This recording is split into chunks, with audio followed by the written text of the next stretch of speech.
أعوذ بالله من الشيطان الرجيم. بسم الله الرحمن الرحيم. إن الذين يخشون ربهم بالغيب لهم مغفرة وأجر كبير. وأسروا قولكم واجهروا به إنه عليم بذات الصدور. ألا يعلم من خلق وهو اللطيف الخبير. كنتم خير أمة أخرجت للناس تأمرون بالمعروف وتنهون عن المنكر وتؤمنون بالله. ہر معاملے میں تجربہ اگر نہ ہو، جس میدان میں تجربہ نہ ہو، آدمی جلد باز بن جاتا ہے، کھوج میں رہتا ہے کہ کیا بات ہے اس میں، کبھی بے صبر ہو کر کے نکل کے بھاگ جاتا ہے. جب تجربہ ہوتا ہے آدمی کو، پھر اس کے اندر ایک تمکن آتا ہے، اس کے اندر ایک طرح کا استحکام آتا ہے، پھر اس کے اندر اپنے جذبات پہ قابو پانے کی صلاحیت اس کے اندر پیدا ہو جاتی ہے. لوگ ہمارا مال چرا سکتے ہیں، ہماری دیگر چیزیں چرا سکتے ہیں، ہماری صلاحیت، ہمارا علم، ہمارا تجربہ نہیں چرا سکتے. ونستعینہ ونستغفرہ ونعوذ باللہ من شرور انفسنا وسیئات اعمالنا من يهده الله فلا مضل له ومن يضلل فلا هادي له. اشهد ان لا اله الا الله وحده لا شريك له واشهد ان محمدا عبده ورسوله. يا ايها الذين امنوا اتقوا الله حق تقاته ولا تموتن الا وانتم مسلمون. يا ايها الناس اتقوا ربكم الذي خلقكم من نفس واحده وخلق منها زوجها وبث منهما رجالا كثيرا ونساء. واتقوا الله الذي تساءلون به والارحام ان الله كان عليكم رقيبا. يا ايها الذين امنوا اتقوا الله وقولوا قولا سديدا يصلح لكم اعمالكم ويغفر لكم ذنوبكم ومن يطع الله ورسوله فقد فاز فوزا عظيما. اما بعد فان خير الحديث كتاب الله وخير الهدي هدي محمد صلى الله عليه وسلم وشر الامور محدثاتها وكل محدثة بدعة وكل بدعة ضلالة وكل ضلالة في النار. أعوذ بالله السميع العليم من الشيطان الرجيم من همزه ونفخه ونفثه. قل هذه سبيلي أدعو إلى الله على بصيرة أنا ومن اتبعني وسبحان الله وما أنا من المشركين. حاضرین جمعہ اور پردہ نشین خواتین اسلام، اللہ سبحانہ و تعالیٰ نے انسان کو جو نعمتیں عطا فرمائی ہیں، ان میں سے ایک عظیم نعمت عقل کی نعمت ہے. اللہ سبحانہ و تعالیٰ نے جانوروں کے مقابل انسانوں میں عقل عطا فرمائی ہے، تمیز کرنے کی صلاحیت اللہ نے دی ہے. اللہ تعالیٰ نے انسان کو سمجھ عطا فرمائی ہے. یہ اللہ سبحانہ و تعالیٰ کی بہت عظیم نعمت ہے. ہم دیکھتے ہیں اس دنیا کے اندر اتنی بڑی آبادی ہے انسانوں کی، ان میں سے شاید 1% سے بھی کم لوگ ہوں گے جن کو اللہ سبحانہ و تعالیٰ نے عقل جیسے عظیم نعمت سے محروم کیا ہو. وہ بھی اللہ سبحانہ و تعالیٰ کی قدرت کا ایک مظہر ہے، لیکن اللہ سبحانہ و تعالیٰ سب کو عقل عطا فرماتا ہے. یہ سمجھداری اللہ تعالیٰ نے سب کو عطا کی ہے. اگر اللہ سبحانہ و تعالیٰ نے عقل نہ عطا کیا ہوتا، سمجھداری نہ دی ہوتی، تو پھر اتنی عظیم شریعت کو اتارنے میں کوئی مقصد نہ ہوتا. یہ عظیم شریعت اللہ نے اسی لیے اتاری ہے کہ اس کو سمجھنے کی قوت اللہ نے ہمیں عطا فرمائی ہے، وہ سمجھداری دی ہے اللہ تعالیٰ نے ہم کو. یہ جو عقل ہے اور یہ جو سمجھداری ہے، اس کو استعمال کرتے ہوئے ایک مسلمان کو تجربہ کار ہونا چاہیے. ہر میدان میں تجربہ ہونا چاہیے جس میدان سے ہمارا تعلق ہے. کوئی تاجر ہے، کوئی معلم ہے، کوئی اچھا ڈرائیور ہے، جو بھی میدان ہو سکتا ہے، اسے اپنے میدان کا تجربہ ہونا چاہیے. ایک مسلمان بہت زیادہ تجربہ کار ہو، اور تجربہ کار اسی وقت ہوگا جب اسے ٹھوکر لگی ہوگی، وہ بہت کچھ کھویا ہوگا، محروم ہوا ہوگا، تب جا کر کے وہ تجربہ کار بنتا ہے. ایک مسلمان جہاں تجربہ حاصل کرتا ہے، اپنے تجربے کا فائدہ پہنچانا چاہیے اسلام کو، مسلمانوں کو، اپنے گھر والوں کو، خود اس کے اپنے ذات کو ایک اثر آتا ہے معاویہ بن ابی سفیان کا رضی اللہ عنہما. امام بخاری رحمہ اللہ کی ایک کتاب ہے الادب المفرد، بسند صحیح یہ روایت ہے. شیخ البانی نے حسن کہا ہے رحمہ اللہ کہ معاویہ بن ابی سفیان رحمہ اللہ نے کہا لا حلم الا تجربہ. 3 مرتبہ آپ نے یہ بات کہی کہ کوئی بھی شخص بردبار اسی وقت ہو سکتا ہے اپنے غصے پر کنٹرول کرنا اور سوچ سمجھ کر کے گفتگو کرنا اور صحیح انداز میں فیصلہ کرنا، یہ وہی شخص کرتا ہے جو زیادہ تجربے کار ہو. رسول اللہ صلی اللہ علیہ وسلم سے بھی ایک حدیث ہمیں ملتی ہے لیکن وہ سندن صحیح نہیں ہے. شیخ البانی رحمہ اللہ نے ضعیف قرار دیا اور یہ روایت سنن ترمذی کی ہے. امام ترمذی رحمہ اللہ نے بھی اس روایت کو مرفوعاً ضعیف ہی قرار دیا ہے، لیکن اس کے جو الفاظ ہیں وہ یہ ہیں کہ لا حلیم الا ذو عثرہ ولا حکیم الا ذو تجربہ، کہ وہی شخص حکیم بن سکتا ہے، حکیمانہ انداز اختیار کر سکتا ہے، اسی شخص کی عقل پختی ہو سکتی ہے جسے زیادہ تجربہ ہو. تو ہم کو چاہیے کہ جس میدان سے ہمارا تعلق ہے، جو ہمارا فن ہے، جس میں ہماری مہارت ہے، اس میں ہمیں تجربہ ہونا چاہیے. ایسا نہیں ہونا چاہیے کہ ہماری عمر بڑھتی رہے اور ہماری زندگی میں دن آتے جاتے رہیں اور ہم نا تجربے کار رہیں. یہ ایک طرح کا نقص ہے بالخصوص ایک مسلمان میں.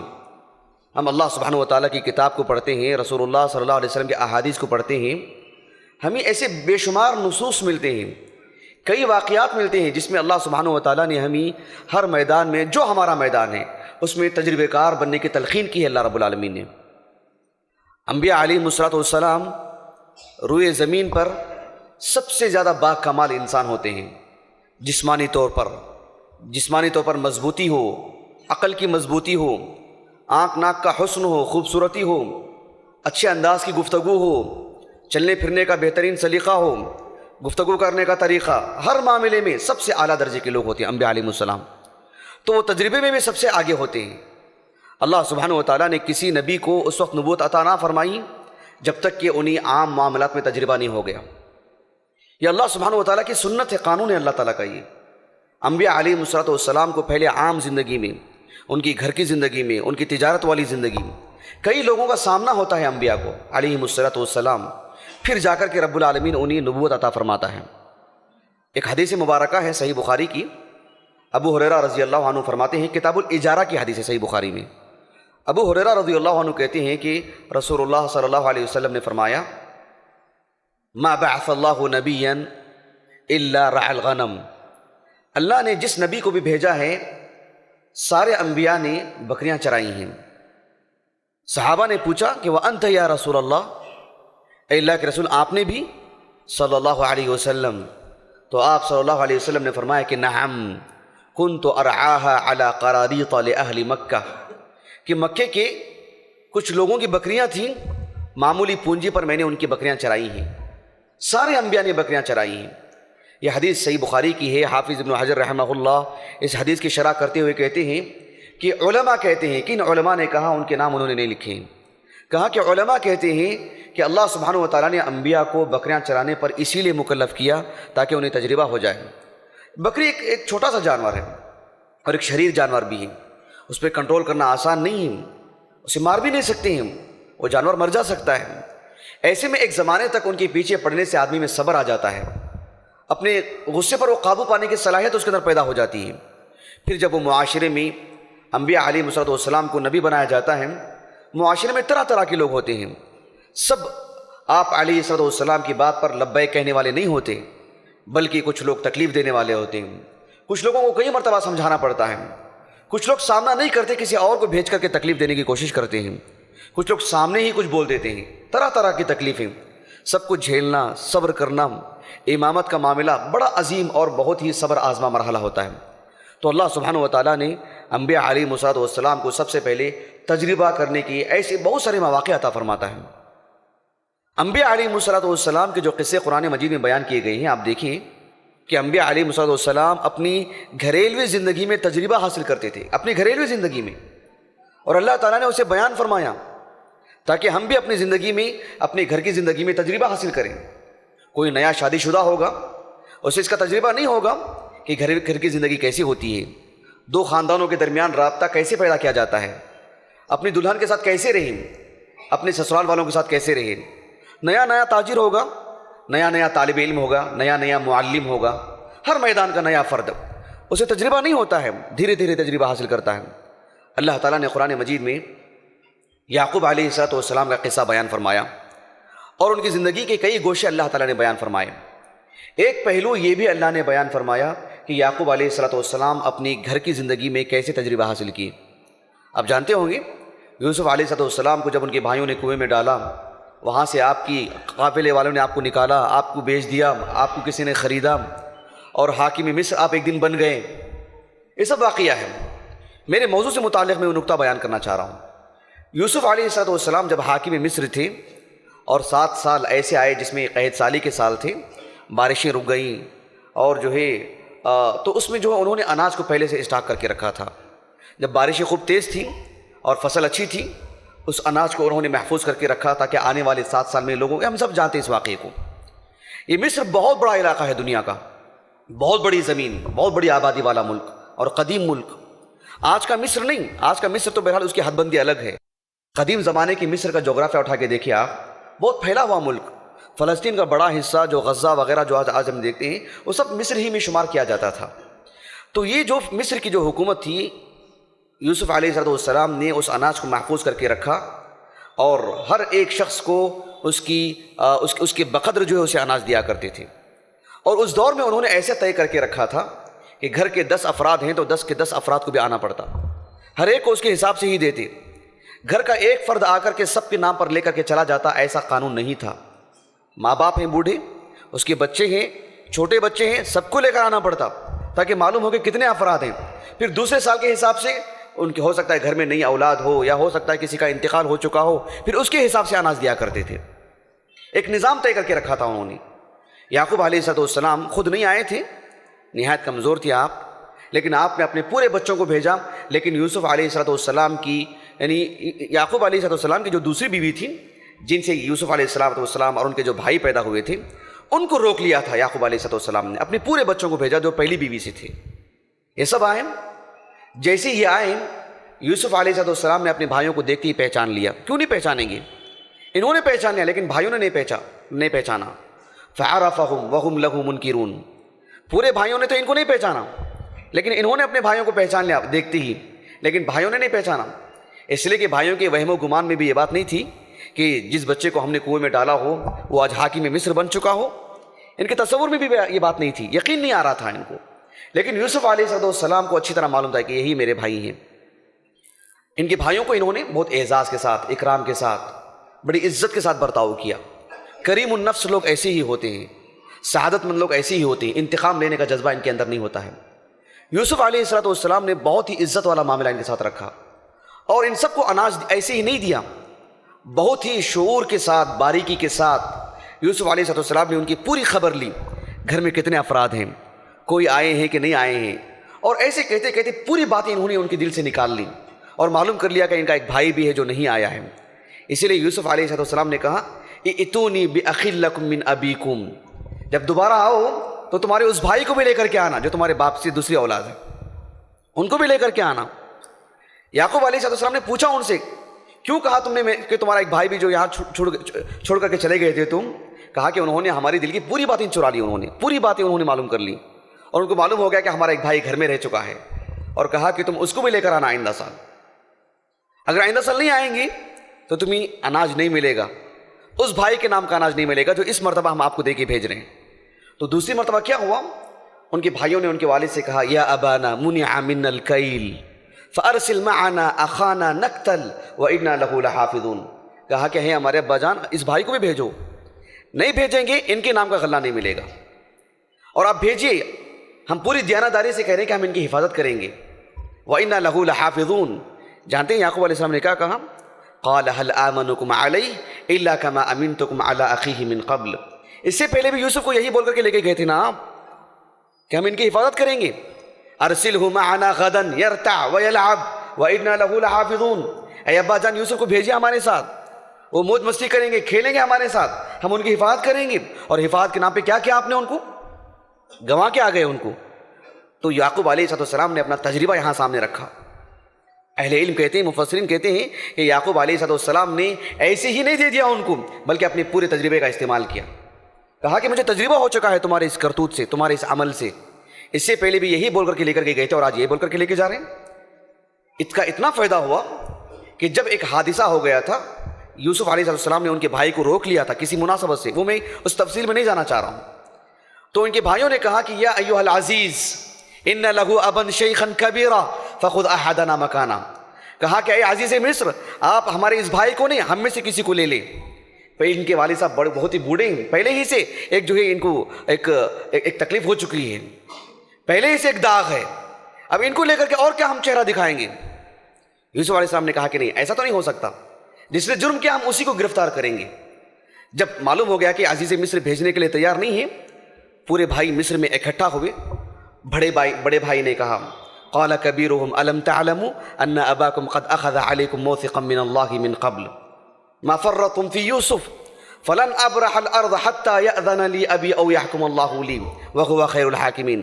کہا کہ دیکھو ہمارے والد صاحب نے عہد کر کے بھیجا تھا کہ اس بھائی کو ہم نہیں گمائیں گے، اس کو نہیں گنوائیں گے. اب میں کیا منہ دکھاؤں میں ان کو؟ تم سب جاؤ، میں نہیں جاؤں گا جب تک کہ میرے والد صاحب کو حقیقت معلوم ہو جائے کہ ان کے بیٹے نے چوری کی تھی، اسی وجہ سے انہیں روک دیا گیا، اس میں میرا کوئی قصور نہیں، تب تک میں نہیں آؤں گا، یہیں رہوں گا، تم سب جاؤ. یعنی یعقوب علیہ السلام نے جو تجربہ حاصل کیا اس کا یہ فائدہ تھا، اتنا اثر پڑا ان کے فیصلے میں. تو اللہ سبحانہ و تعالیٰ نے انبیاء کے قصے بیان کیے. قرآن مجید میں موسیٰ علیہ السلام کا قصہ کہاں نہیں ہے بتلائیے. ان کا وہ قصہ جو صحیح بخاری میں بہت ہی طویل قصہ ہے، اور قرآن مجید میں سورہ کہف میں ہے کہ اللہ سبحانہ و تعالیٰ نے موسیٰ علیہ السلام کا جو قصہ بیان کیا کہ آپ ایک مرتبہ اپنی قوم میں تھے جب فرعون غرق ہو گیا تھا، وادی تیہ میں تھے، وہاں کا قصہ ہے یہ کہ موسیٰ علیہ السلام ایک جگہ پر درس دے رہے تھے. کسی نے پوچھا کہ سب سے زیادہ روئے زمین پر کس کو علم ہے؟ موسیٰ علیہ السلام نے کہا کہ مجھے. بات غلط نہیں تھی، آپ اللہ کے نبی ہیں، آپ سارے لوگوں میں سب سے زیادہ علم آپ ہی کو ہوگا، لیکن یہ جو الفاظ تھے نا یہ زیب نہیں دیتے تھے آپ کو. اللہ سبحانہ و تعالیٰ نے اس پر بھی روک لگائی، ایسے الفاظ نہیں ہونے چاہیے کہ میں جانتا ہوں. اللہ نے کہا کہ دور جانے کی ضرورت نہیں، تمہارے اپنے اسی علاقے میں ایک صاحب ہیں، ایک بندے ہیں ہمارے خضر علیہ السلام، اب ان کے پاس جائیے، ان کے پاس سیکھنے کے لیے جائیے. موسیٰ علیہ السلام ان کے پاس گئے. اس واقعے سے اہل علم نے کئی چیزیں بیان کی ہیں. جب گئے موسیٰ علیہ السلام ان کے پاس پڑھنے کے لیے، جانتے خضر علیہ السلام نے کیا کہا کہ انک لن تستطیع معی صبرا، انک لن تستطیع معی صبرا. آپ میرے پاس پڑھنے کے لیے آئے ہیں، میں تو آپ کو وہ چیزیں بتانے جا رہا ہوں جس کے آپ کے پاس صبر ہی نہیں ہے، آپ صبر ہی نہیں کر سکتے. کیوں صبر نہیں کر سکتے؟ وَكَيْفَ تَصْبِرُ عَلَى مَا لَمْ تُحِطْ بِهِ خُبْرًا. جن چیزوں کا آپ کی تجربہ ہی نہیں ہے آپ صبر کیسے کریں گے؟ آپ کو معلوم ہی نہیں، آپ نئی چیزیں دیکھیں گے، آپ کو تجربہ ہی نہیں ہے ان سب چیزوں کا. موسیٰ علیہ السلام نے کہا کہ نہیں، میں آیا ہوں بہت ہی عزم کے ساتھ، آپ مجھے صبر کرنے والا پائیں گے. ایک کشتی میں جا رہے تھے، سوراخ کیا آپ نے، موسیٰ علیہ السلام نے ٹوکا. کیا کہا خضر علیہ السلام نے؟ کہا کہ قال الم اقل لک انک لن تستطیع معی صبرا. میں نے نہیں بولا تھا آپ کو کہ آپ صبر نہیں کر سکتے میرے ساتھ؟ کیونکہ یہ چیزیں آپ کے لیے نئی چیزیں ہیں، آپ کے لیے آپ کو تجربہ ہی نہیں ان سب چیزوں کا. آپ کو عام شریعت معلوم ہے، یہ سب چیزیں آپ کو نہیں معلوم ہے، یہ نئی مسائل ہیں، یہ سب تجربہ نہیں ہے آپ کو. پھر ایک بچے کو آپ نے مار دیا. موسیٰ علیہ السلام وہاں بھی بھڑک اٹھے. کہا کہ قال الم اقل لک انک لن تستطیع معی صبرا. کہا کہ میں نے نہیں کہا تھا آپ سے کہ آپ صبر نہیں کر سکتے آپ. موسیٰ علیہ السلام نے کہا ان سألتک عن شیء بعدها فلا تصاحبنی. اس کے بعد اگر میں پوچھوں تو آپ میری صحبت مجھے دور کر دینا، آپ مجھ سے اپنے دل سے دور کر دیجیے. ایک بستی میں گئے، ایک دیوار گر رہی تھی، آپ اسے جو ہے سدھار رہے تھے آپ، اور ان لوگوں نے ان کی مہمان نوازی بھی نہیں کی. موسیٰ علیہ السلام نے کہا لو شئت لاتخذت علیہ اجرا. کتنا اچھا ہوتا کہ آپ اجرت میں کچھ لے لیتے ان سے. کہا کہ ھذا فراق بینی و بینک. اب آپ میرے ساتھ نہیں رہ سکتے، آپ اب اپنا راستہ دیکھیے. سأنبئک بتأویل ما لم تستطع علیہ صبرا. اب تک جو آپ بے صبر تھے میں آپ کو اس کی توجیہ بتلاؤں گا، کیا کیا مسائل تھے ان میں. شیخ عبد الرحمن بن ناصر السعدی رحمہ اللہ، بہت بڑے عالم دین، 1958 میں انتقال ہوا ان کا. عالمی سطح کے، عرب دنیا کی نہیں، عالمی سطح کی بہت بڑی شخصیت. ان کی ایک تفسیر ہے تیسیر الکریم الرحمن فی تفسیر کلام المنان، اس کا نام انہوں نے رکھا، لیکن علمی دنیا میں تفسیر سعدی کے نام سے مشہور ہے. اردو میں بھی ترجمہ ہو چکا ہے اس کا. اس واقعے کی تفسیر میں وہ لکھتے ہیں کہ ہر معاملے میں تجربہ اگر نہ ہو، جس میدان میں تجربہ نہ ہو، آدمی جلد باز بن جاتا ہے، کھوج میں رہتا ہے کہ کیا بات ہے اس میں، کبھی بے صبر ہو کر کے نکل کے بھاگ جاتا ہے. جب تجربہ ہوتا ہے آدمی کو، پھر اس کے اندر ایک تمکن آتا ہے، اس کے اندر ایک طرح کا استحکام آتا ہے. پھر اس کے اندر اپنے جذبات پہ قابو پانے کی صلاحیت اس کے اندر پیدا ہو جاتی ہے۔ موسیٰ علیہ السلام کے لیے زندگی میں ایک نئی مسائل تھے، صرف یہ نئے مسائل تھے ان کے لیے، لیکن موسیٰ علیہ السلام اپنی قوم میں جو نبی تھے اس کے اعتبار سے تو بڑے تجربے کار تھے۔ آپ کتنا تجربہ تھا آپ کو؟ آپ مصر میں تھے، وہاں بھی تجربہ آپ کو۔ مصر کے بعد جب فرعون ڈبو دیا گیا، غرق کر دیا گیا، وادی تیمہ گئے، ایک لمبی مدت کا آپ کو تجربہ تھا۔ آپ کو کتنا تجربہ، اللہ اکبر، تجربے کار نبی، اتنا تجربہ تھا آپ کو۔ صحیح بخاری کی حدیث ہے کتاب المناقب کی کہ انس بن مالک رضی اللہ عنہ کہتے ہیں کہ مالک ابن صعصع ایک راوی ہیں صحابی رسول رضی اللہ عنہ، جو اسراء و معراج سے متعلق جو طویل حدیث ہے، اس حدیث کو بیان کرتے ہوئے کہتے ہیں کہ آپ علیہ السلام جب بیت المقدس گئے، وہاں سے جو ہے پہلا آسمان دوسرا آسمان، پھر اللہ سبحانہ و تعالیٰ سے پردے کے آڑ میں ہم کلام ہوئے، اللہ تعالیٰ نے 50 نمازیں دی آپ کو، آپ نمازیں لے کے واپس آ رہے تھے، چھٹے آسمان میں موسیٰ علیہ السلام سے ملاقات ہوئی۔ یہ واقعہ سب کو معلوم ہے، لیکن جس چیز کی طرف میں آپ کی توجہ مبذول کرانا چاہتا ہوں اس کی طرف توجہ دیجیے۔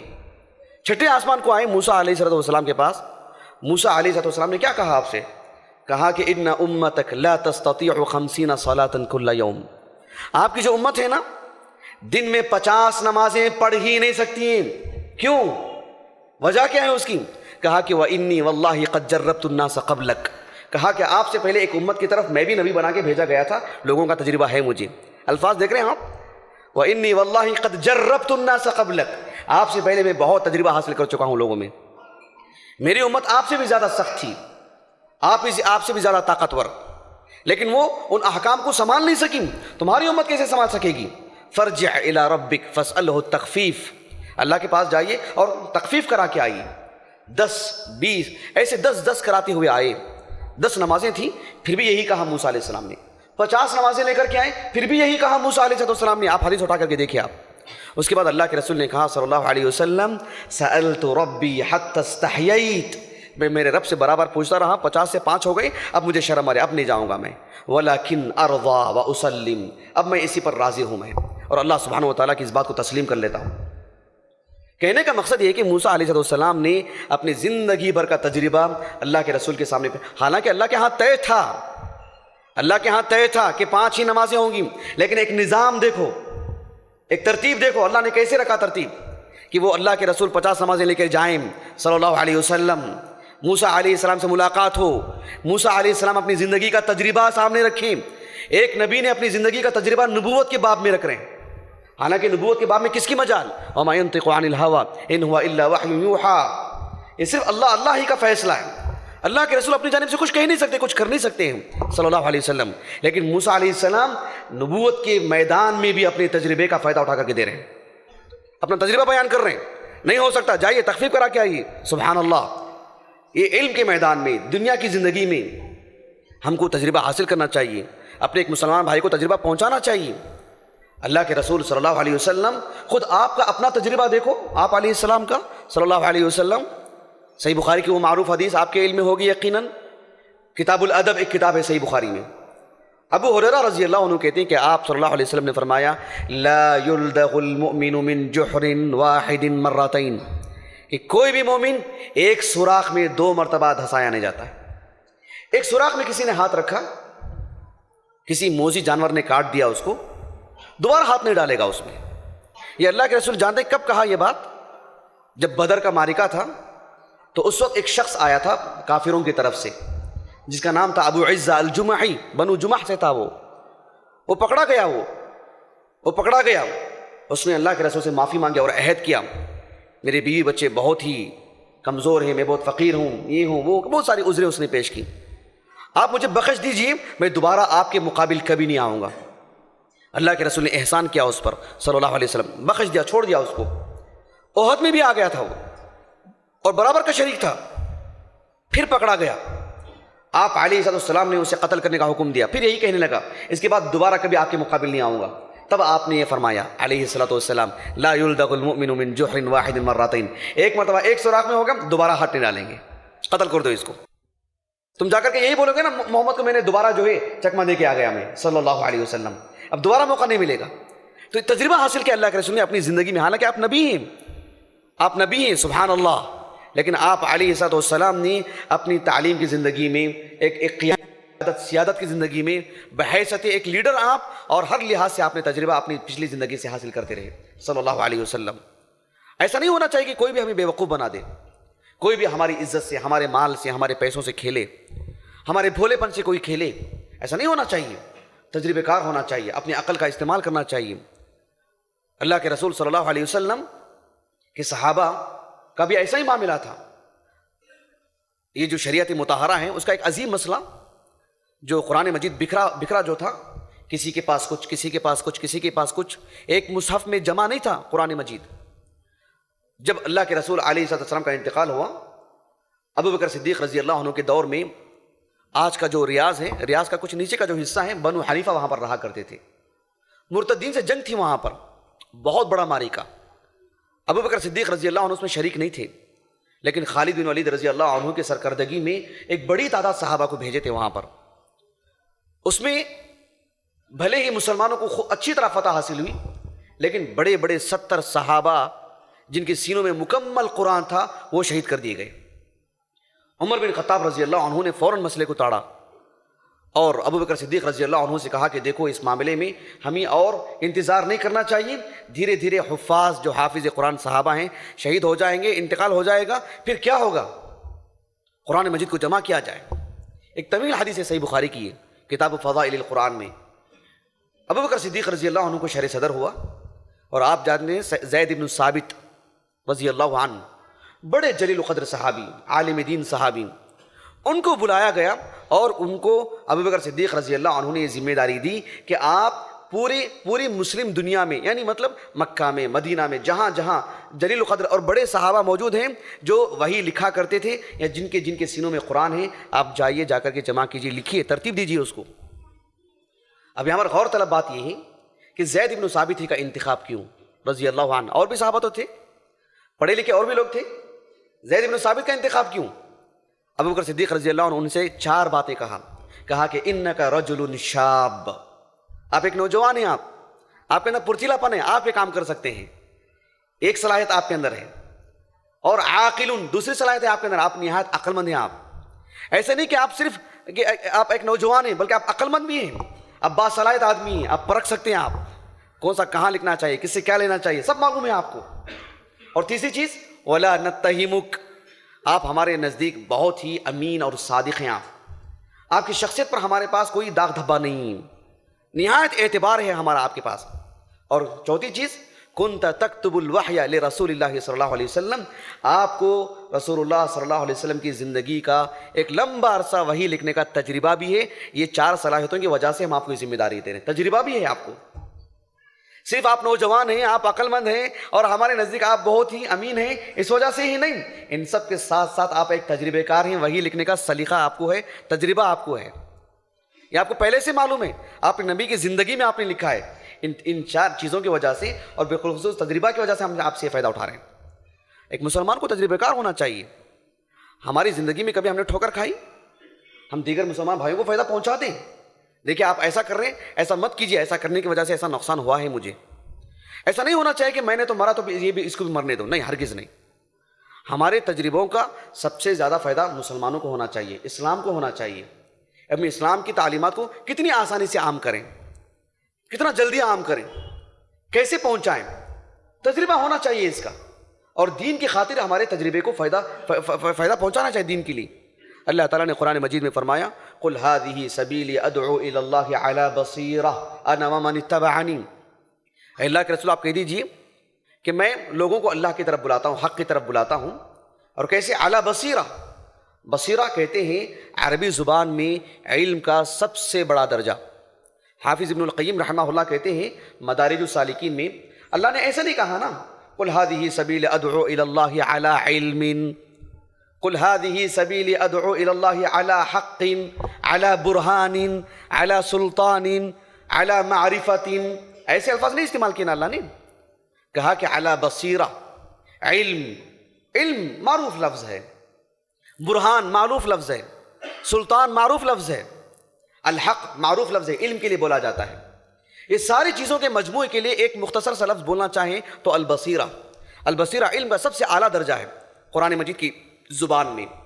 اللہ سبحانہ و تعالیٰ نے بصیرہ کا لفظ استعمال کیا، شیخ الاسلام محمد بن عبد الوہاب النجدی رحمہ اللہ فرماتے ہیں بصیرہ میں یہ بھی بات آتی ہے کہ ایک مسلمان کو دعوت و تبلیغ کے میدان میں، دین کے میدان میں خوب تجربہ ہونا چاہیے، خوب تجربہ ہونا چاہیے کہ میں کس شخص سے گفتگو کر رہا ہوں تو مجھے شریعت سے کون سی دلیل اس کے سامنے رکھنی چاہیے، کتنی باتیں رکھنی چاہیے، کس طریقے سے میں اس کو سمجھاؤں اور کس طریقے سے میں اس کو سمجھاؤں۔ یہ کیسے ہوگا؟ یہ کتابیں پڑھنے سے نہیں ہوگا، یہ کتابیں پڑھنے کے ساتھ ساتھ میدان میں قدم رکھنے سے بھی ہوتا ہے، لوگوں سے میل جول سے ہوتا ہے کہ کس کو میں کس طرح سے دعوت دین دوں۔